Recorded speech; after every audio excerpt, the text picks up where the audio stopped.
जय हिंद दोस्तों। आज के वीडियो में हम लोग बात करने वाले हैं वर्ड एसोसिएशन टेस्ट के बारे में। कई सारे बच्चों की ये रिक्वेस्ट थी, उनकी बार बार बात आ रही थी सर वेट के बारे में थोड़ा सा वीडियो बना करके हमको समझा दीजिए कि हम वेट के अंदर क्या कर सकते हैं और किस तरह से अपने वेट की प्रैक्टिस को हम इनरिच कर सकते हैं। तो दोस्तों सबसे पहली बात तो ये कि साइकोलॉजी का जो आपका सेकंड टेस्ट है, टेट के बाद में सेकंड इंपॉर्टेंस रखने वाला जो टेस्ट होता है वो वेट ही होता है।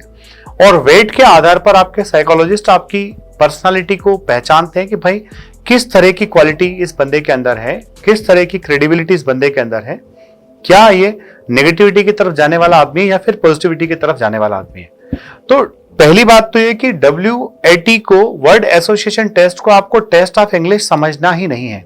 This is the test of your personality. तो इसमें बहुत अच्छी ग्रामर हो या बहुत ज्यादा खूबसूरत इंग्लिश के वर्ड्स का इस्तेमाल किया जाए, ऐसा बिल्कुल भी नहीं है। आपको सीधे वर्ड्स को देखना है और वर्ड्स को देखने के बाद में फर्स्ट थॉट जो आपके दिमाग में आता है, पहला विचार जो आपके दिमाग में आता है, वह लिखना है।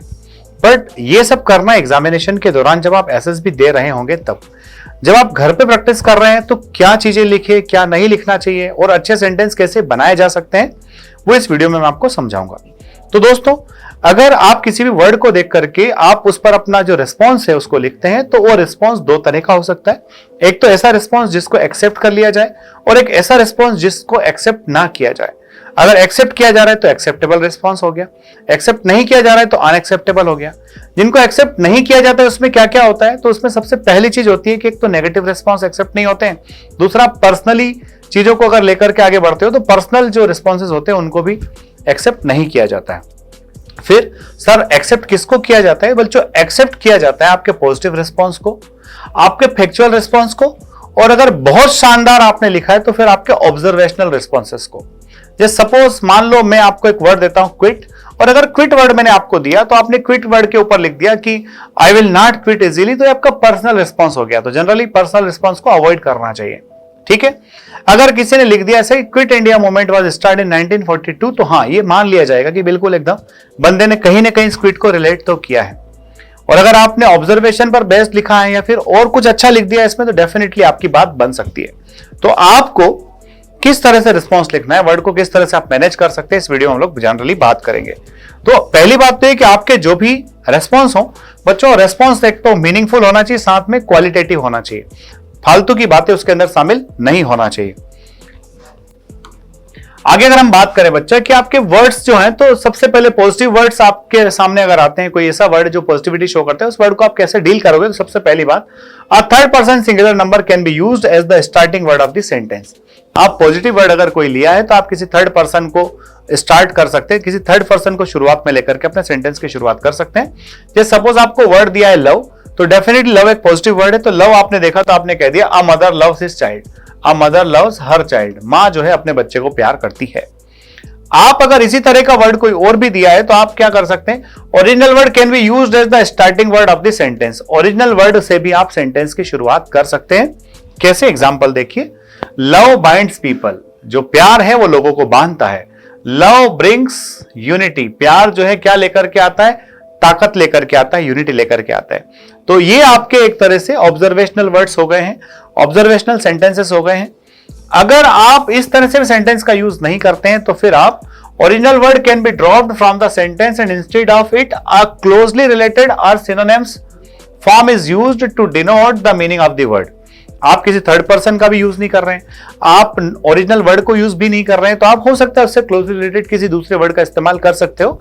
आप जैसे सपोज आपको दिया है फ्लाई वर्ड, तो फ्लाई के लिए आप क्या लिख सकते हो, he is a pilot of high skills and rich experience. वो पायलट है जिसकी स्किल्स बहुत हाई है और जिसका एक्सपीरियंस बड़ा दमदार है। तो आप देखिए आपने कहीं भी फ्लाई वर्ड का यूज नहीं किया, फ्लाई वर्ड का यूज किए बिना आपने बता दिया कि हाँ कहीं ना कहीं उड़ने से रिलेटेड बातचीत यहां पर हो रही है। तो और भी मैं आपको सिखा रहा हूं और क्या क्या कर सकते हैं आप।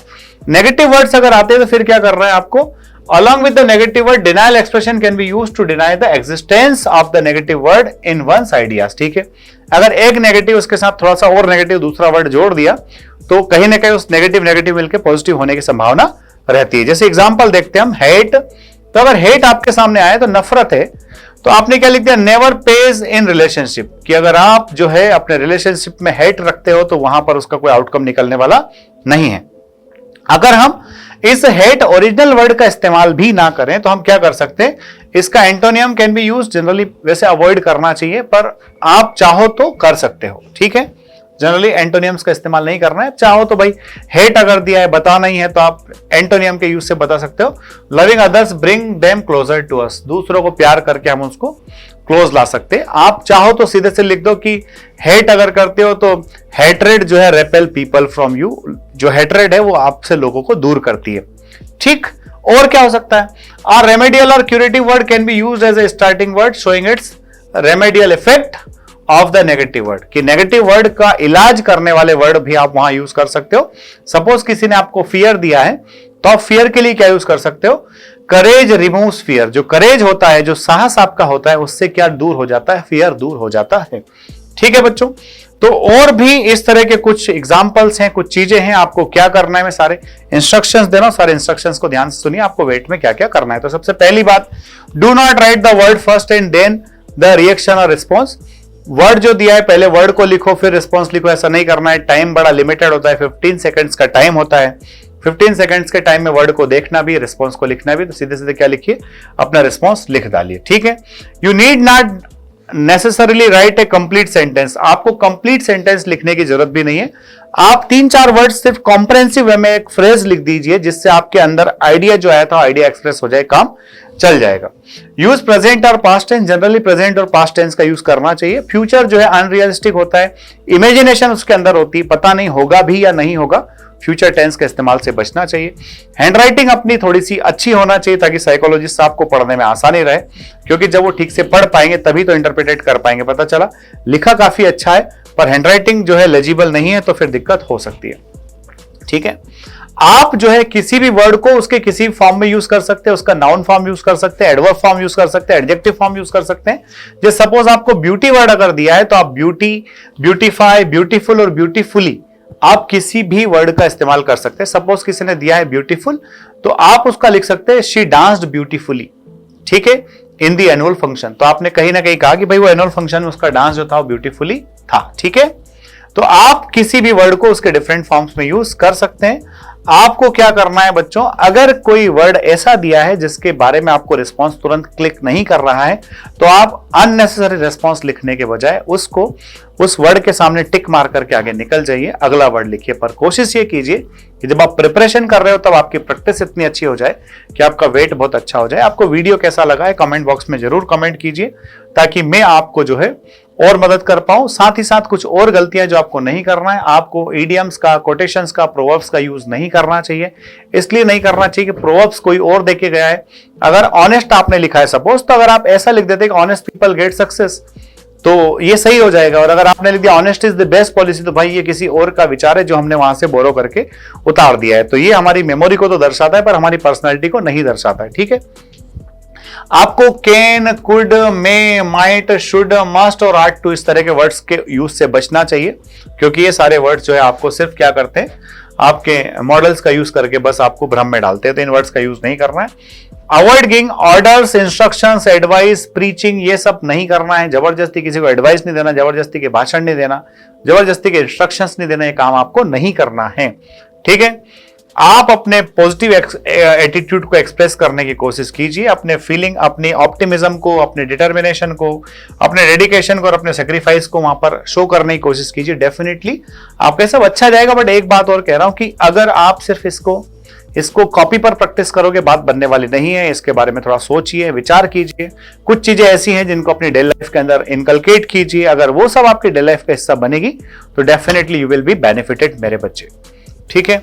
Always remember that your questioner already contains a lot of information about you, hence try not to contradict with the, कि आपके PIQ फॉर्म में और भी बहुत सारी इंफॉर्मेशन ऑलरेडी आपने दे रखी है।